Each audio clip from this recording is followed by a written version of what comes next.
Muscle Car Corner bringing you another GM product. 67 Caprice, 327 car. It's a hard top. I like the style of these hard tops. They were pretty cool. Now this thing has got factory buckets. Wow, I like the dash. Caprice, there's the VIN on her.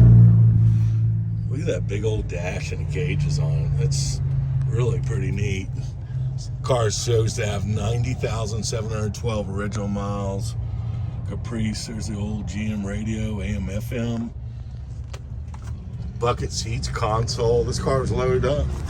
I always like that speaker in the middle with the insignia on it.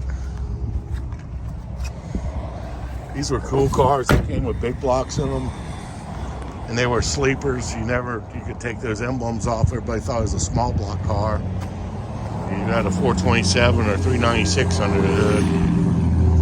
It pushed these old cars around a little bit. But kind of a neat old Caprice. Thought I'd bring that to you. Thank you so much.